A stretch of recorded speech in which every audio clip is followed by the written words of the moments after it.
Thank you for watching our videos and welcome to Cuban Top 10. I'm David Lopez, and as you see, here with me I have the journalist and TV presenter María Elvira Salazar, who is the pride of Cuba and is a reliable news source, always is. And now I have her here to help me find Cuban talent wherever it may be. María Elvira Salazar, an exclusive interview. María Elvira, could you clarify for us, were you born in Miami or Puerto Rico? No, I was born in Miami. I am a Miami girl. I was born in Miami 55 years ago, and I have lived in this town almost all my life. I have been a journalist for 35 years, and I have lived in and out. I lived in Central America, covering the Central American War. I lived in Argentina, covering the transition to democracy in that country.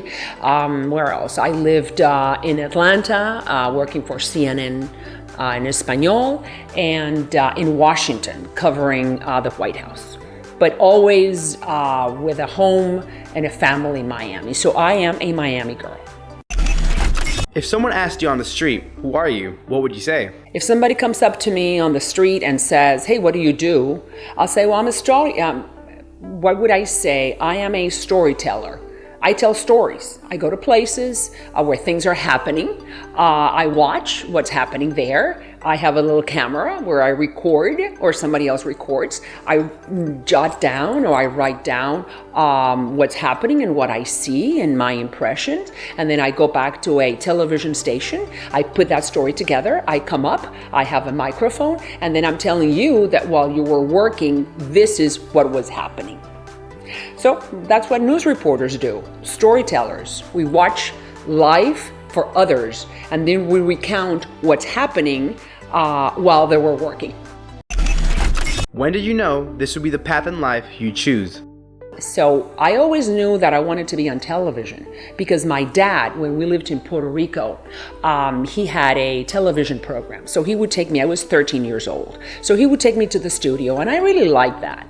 And I thought at one point that I wanted to be a soap opera star. You know, those are the ones that go, oh, love me, why did you leave me? So I thought about that because, you know, I had nice legs and I was tall and people would say that I was pretty. But then but I also liked a lot to study. I loved books. I was a nerd when I was in high school and when I was in college. You see, that crazy college life that people usually have because they drink and they go out to parties and they do some pot. But no, I didn't do any of that because I love my books. So I read and I studied and I was a nerd. So I said, well, being a soap opera star doesn't go with my books because all you need to do when you are taping a soap opera, una novela, is just repeat lines. So you're really not using your mind. So what can I do within the television world that I could use my talent or I could use what I just read? So I said, journalism. Hey, I like that. I want to be a journalist. So when I came back to Miami, I came to Miami when I was 14. So I finished high school. I went to UM. I got a journalism degree. And then I went to work for Channel 23 35 years ago as a local reporter. I was covering fires and I was covering the city hall. And I loved being able to tell the people what I was watching. So that's how it sort of segued into from soap opera to news reporting. And I haven't stopped up until today when I'm announcing that I'm going to do something else.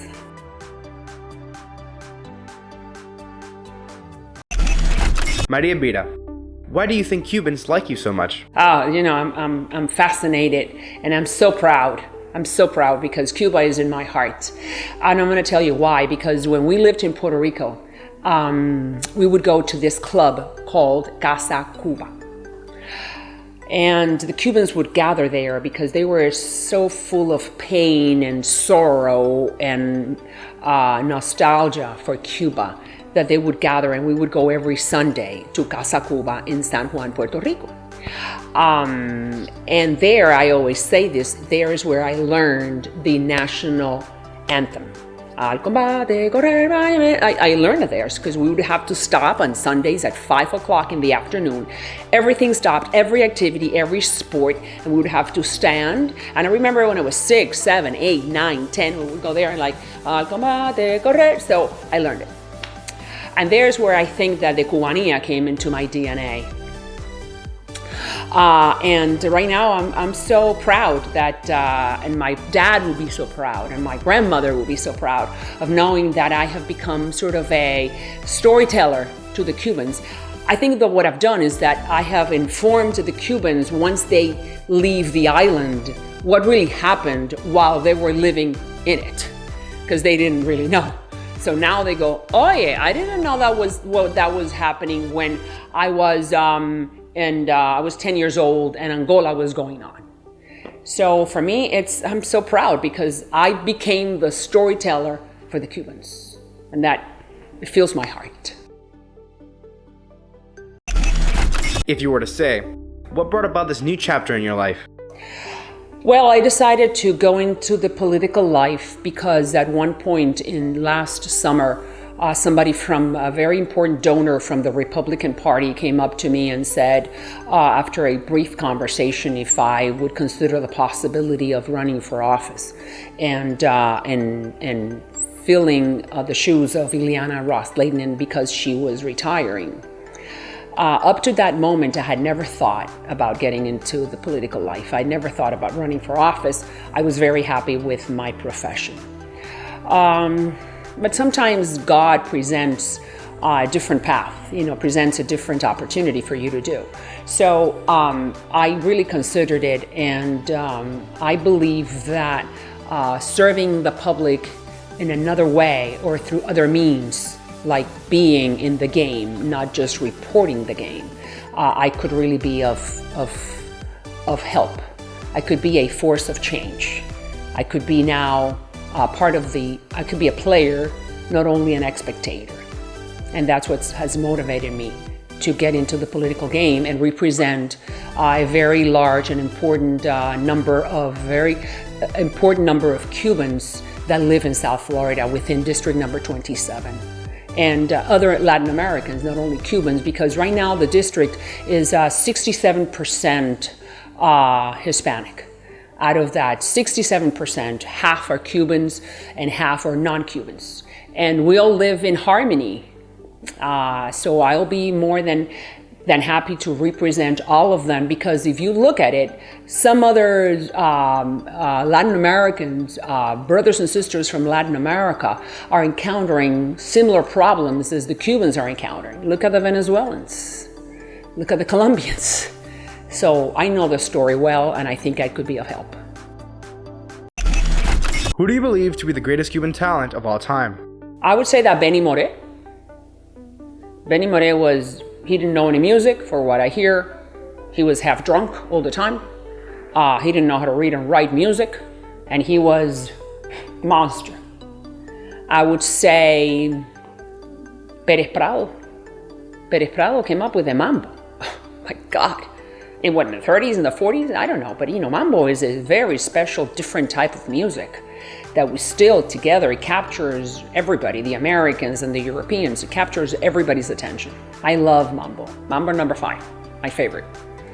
I would say Finlay. Finlay discovered the cure for the yellow fever, even though not all the merit or all the awards have gone to him for having been the real person or the doctor that found out that mosquitoes were the ones that were transmitting the yellow fever. We all know that Finlay has a position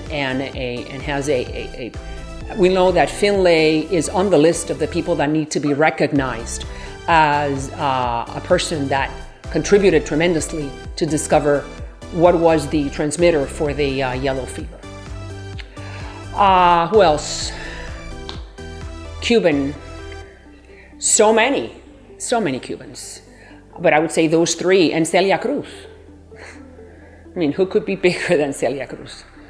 She, I think within our time, I had an opportunity to really know her and interview her a few times, and she was a special person, because having so many lights and so much fame and glory and recognition and so much adoration from everybody, including the Cubans and the Europeans and the Asians and the Arabs and the Latins. Oh my God, she was just like anybody else. She was amazing. So that made her, for me, in my eyes, made her a great spirit. She was superior, not only because of her voice, but because of her being. Celia Cruz really was amazing, wasn't she? Amazing. I mean, you know who's like that also? Gloria Estefan. But Celia would fill 100,000 people. And she was so humble and so nice. Que tú decías, coño, esta mujer con lo que is she really real? Just like that. No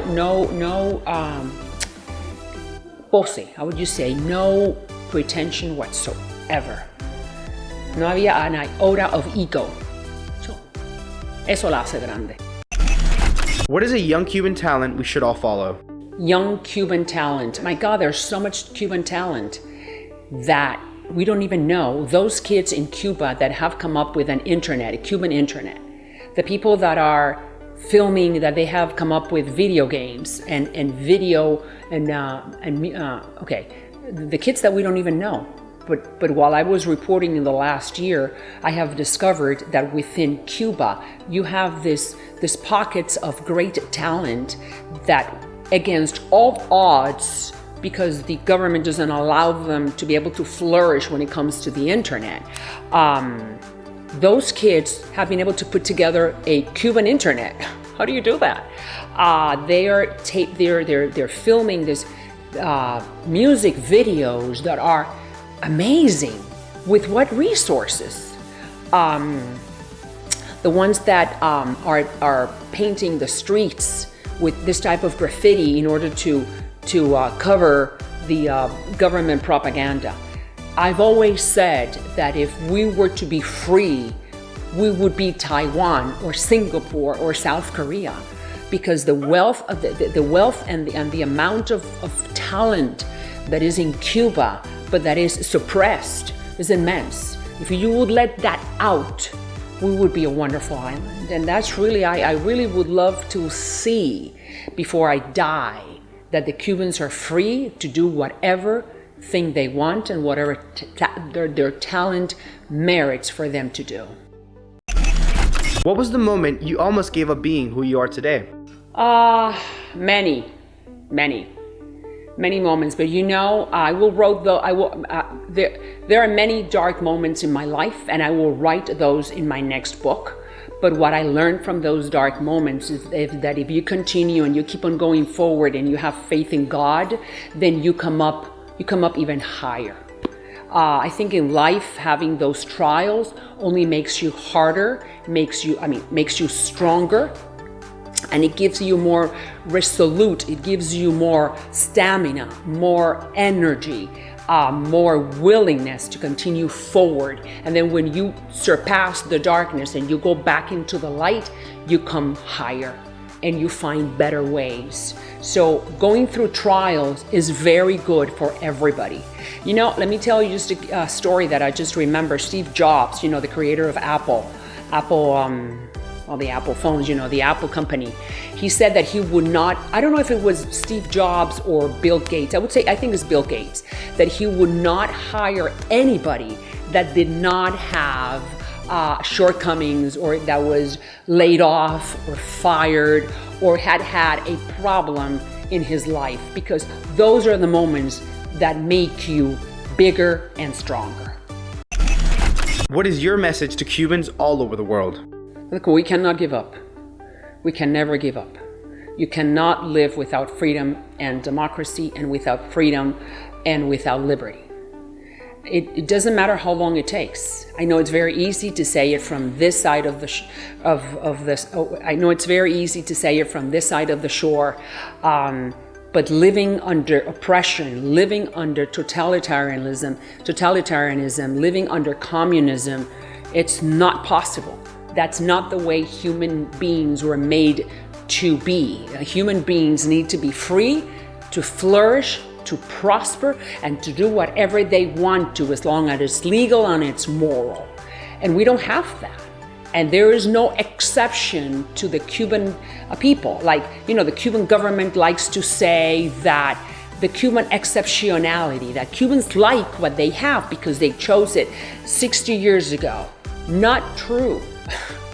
Cubans are just like everybody else. They want to be free, they want to have liberty, they want to be able to travel and come in and to live and to eat 3 times a day or 1 time a day and to dress the way they like it, or to paint or to draw or to construct or to build whatever thing they want to. And right now they can't.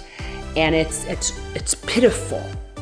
And hopefully in this century 21, we're going to be able to give the Cubans, or the Cubans will be able to have what they deserve, which is liberty, period. What can we expect from you in 2018?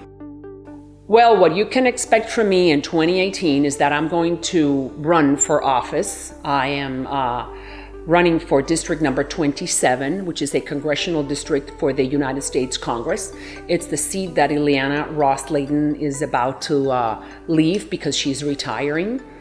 I foresee that it's going to be an intense campaign, but there's only one thing that I need, which is support and votes.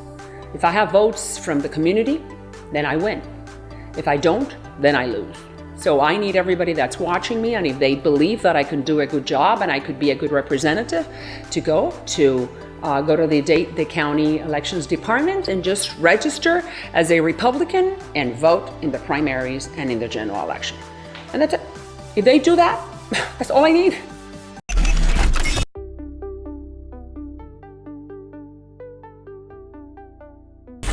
María Elvira Salazar, an exclusive interview.